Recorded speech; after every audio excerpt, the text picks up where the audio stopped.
الحمد لله الذي هدانا لهذا وما كنا لنهتدي لولا أن هدانا الله، والصلاة والسلام على رسوله المصطفى وعلى آله وأصحابه المجتبى.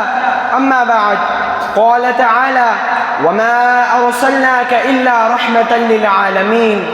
صدق اللہ العظیم. پیدا ہوئے تو باپ کا سایہ اٹھا لیا، چلنے لگے تو مادر و عم ہو گئے جدا.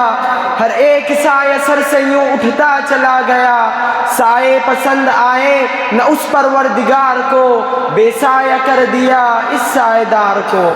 محترم علماء کرام، حاضرین مجلس اور معزز سامعین، وہ وقت یاد کرنے کے لائق ہے جب پوری دنیا ظلمت کدہ بنی ہوئی تھی، اندھیروں کا راج تھا، اجالے سے نفرت تھی، ظلم و ستم نے اپنے پنجے گاڑ دیے تھے، جہالت عروج پر تھی، ظلم و ستم انتہا کو پہنچے ہوئے تھے، کمزور و بے کس انسان انصاف کو ترس رہا تھا، یتیم، بیواؤ، مسکین اور ضعیفوں کو کوئی سہارا دینے والا نہ تھا، عورتوں پر ظلم کے پہاڑ توڑے جا رہے تھے، لڑکیوں کو زندہ درگور کیا جا رہا تھا، ہر طرف خباثت ہی خباثت تھی، ضلالت ہی ضلالت تھی، اندھیرا ہی اندھیرا تھا. انسانیت اپنی آخری سانسیں گن رہی تھی اور شرم و حیا، محبت و اخلاق اپنے آپ پر ماتم منا رہے تھے.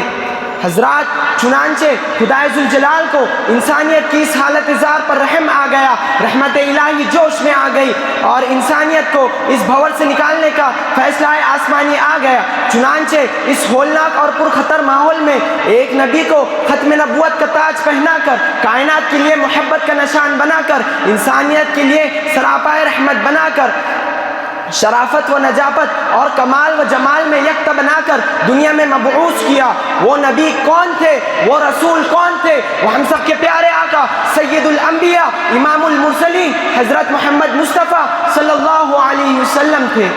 آپ آئے، دنیا میں بہار آ گئی، بہار کو قرار آ گیا، در در بھٹکتی ہوئی انسانیت کو منزل مل گئی، ظلم و ستم کے دروازے بند ہو گئے، بے کسوں کو سہارا ملا، بیواؤں کو آسرا نصیب ہوا، یتیموں کے سر پر محبت کا ہاتھ رکھنے والا مل گیا. آپ نے ہر مظلوم کو اس کا حق دلایا، عورتوں کو ایک مقام بخشا.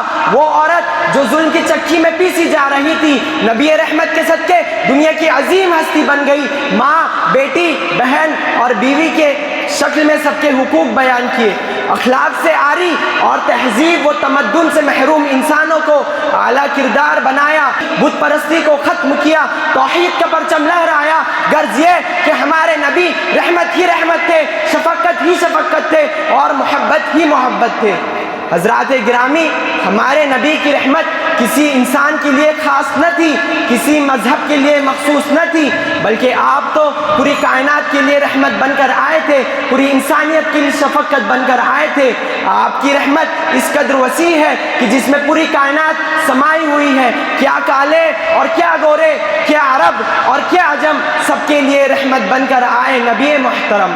حضرات گرامی، آج ہمیں یہ غلط فہمی ہے کہ نبی بس ہمارے ہیں، خاص ہمارے لیے ہے، جس کا نتیجہ یہ ہے کہ نبی کریم صلی اللہ علیہ وسلم کے پیغام سے پوری دنیا محروم ہو رہی ہے، آپ کا درس عمل محدود ہو رہا ہے، جبکہ آج بھی دنیا آپ کی رحمت کی پیاسی ہے اور آپ کے اخلاق کی شیدائی ہے. بس ہمارا یہ کام ہے کہ ہم حضور اکرم صلی اللہ علیہ وسلم کے اس پیغام کو ایک ایک گھر، ایک ایک شرد و بشر تک پہنچائے، تاکہ یہ دنیا جو 1400 سال پچھلی تاریخ میں جا رہی ہے پھر سے ہدایت کی روشنی سے منور ہو جائے. زندگی زمین کے سینے میں رہ گئی، زندگی زمین کے سینے میں رہ گئی، جنت کنیز بن کر مدینے میں رہ گئی. پھولوں کا حسن ملا حضرت یوسف کو، مگر خوشبو میرے نبی کے پسینے میں رہ گئی. وآخر الدعوان الحمدللہ.